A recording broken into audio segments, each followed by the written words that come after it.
Step right up if you need Netflix recommendations on what to watch tonight or this weekend. I've curated a mix of docuseries and fictional based on a true story options. Question for you before we get into it. What titles do you think should be on today's list? Let me know in the comments and let's see if our lists match up. For starters, based on the 2015 article from ProPublica and the Marshall Project, an unbelievable story of R Word. Unbelievable is a show that recreates down to the detail this harrowing story. This limited series is not for the faint of heart, but it is also a must-watch at the same time. It's a gripping and thought-provoking TV series that tells the story of a young woman who is charged with making a false report of being R-worded and the two female detectives who investigate the case. The show is based on real-life events and is a testament to the strength and resilience of survivors. The acting is superb, particularly Toni Collette, who delivers a powerful performance that's going to leave you on the edge of your seat, but also Caitlin Dever, who was outstanding as the young woman falsely charged with lying about the crime. The way the character was treated, not only by the police, but by those who said they were her friends, was heartbreaking and at times pretty hard to watch.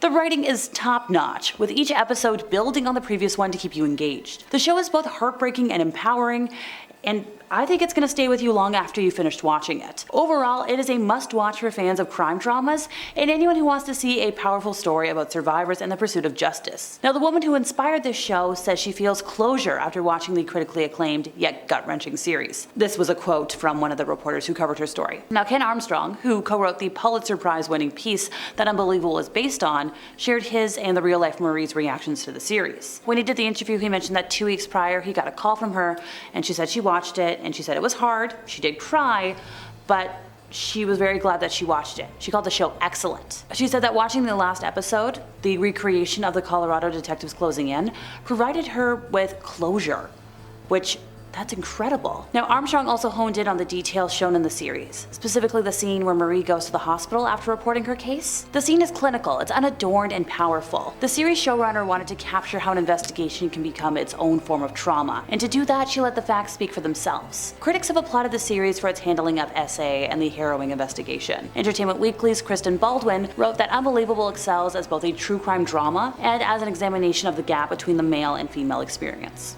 Highly recommend. So we all might think we've had a terrible roomie in our lives, but worst roommate ever suddenly had me reconsidering what I considered bad. It is a true crime docuseries based on an Intelligencer article of the same name. The series recounts 4 separate true stories of terrifying roommates, ranging from con artists to killers. And there are many casualties highlighted by the show. For starters, a group of elderly men and women who were convinced to take up residence in the boarding house of seemingly compassionate grandma, Dorothea Puente, only to have her sedate and kill them in order to steal their social security checks. Turns out she had a rap sheet a mile long. But then also Mary Belle Ramos, who was slain by her obsessive and volatile roommate Casey Joy for not reciprocating his romantic advances. Then we've also got Callie, who moved to Santiago, Chile in 2011, rented a room in a house filled with international 20-somethings, and eventually wound up the target of Yusuf Qatar, an extreme marathon runner with a history of duping benefactors out of their money. Callie ultimately wound up bludgeoned in an abandoned building and left for dead, wrapped up in a tarp and buried under some dirt in a closet. The fact that she survived is a miracle. Albeit not as shocking as the fact that Qatar only got 600 days in prison for this attempted crime and is now free. But the final episodes of the documentary tell a story of deception and mistrust that shook me to my core. In an attempt to rent out her spare room on Craigslist, Alex Miller accepted the offer of Jed Creek, who, unbeknownst to her, was a serial squatter using an alias who was planning to meticulously remove her from her very own home. And despite promising to do so, Jed didn't sign the lease agreement before moving in with Alex. And before long, he was refusing to do other things. Pay his rent, pay the utility bills, any other expenses. Recounting this ordeal with a mixture of anger, astonishment, and tears, Alex makes clear that, along with her mother Susan, she took matters into her own hands, at which point, she discovered a troubling situation. Jed Creek was an alias being used by Jameson Bachman, and there were online articles about him being a serial squatter who tormented roommates up and down the East Coast.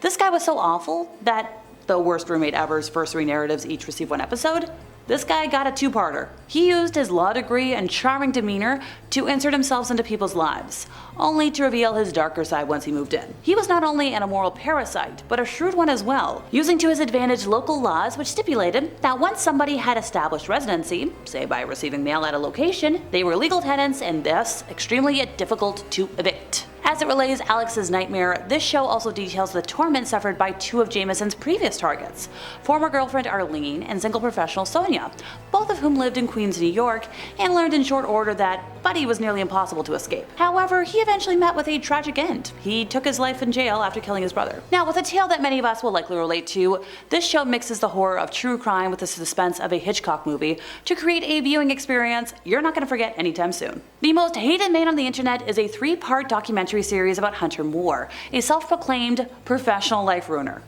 Sounds charming. He gained notoriety for operating the revenge porn website isanyoneup.com, which allowed users to post intimate pictures and personal information. With the intent of ruining people's lives and collecting as many victims as possible, Moore's fronting of the horrifying revenge epidemic is simply frightening, with this documentary offering not just his story, but also the story of his victims. And when he was confronted with how profiting off of invasions of privacy that literally put lives in danger was morally repugnant, he would just smile and laugh.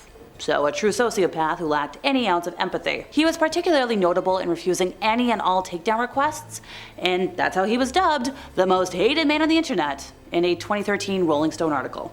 As you can see, the title stuck. He was also known to hack email accounts, seeking out risky photos to post on his site. Oh, and the images and videos also detailed the victim's full name, sometimes had their social media profiles, or hey, had their address. The documentary itself follows this downfall, thanks to the actions of Charlotte Laws, who was the mother of one of the site's victims. She conducted a 2-year investigation, compiling evidence from over 40 victims before handing it over to the FBI. Gripping and terrifyingly real, this entire show is a reminder of the horrors that live in the modern virtual world, with Moore sadly just one of the many awful villains that lurk inside cyberspace. The one thing to make clear about this show is that it doesn't really handhold any details or coddle the audience. There are some really unpleasant topics discussed throughout the 3-part series, which is something a lot of folks might have difficulty with, which is worth keeping in mind.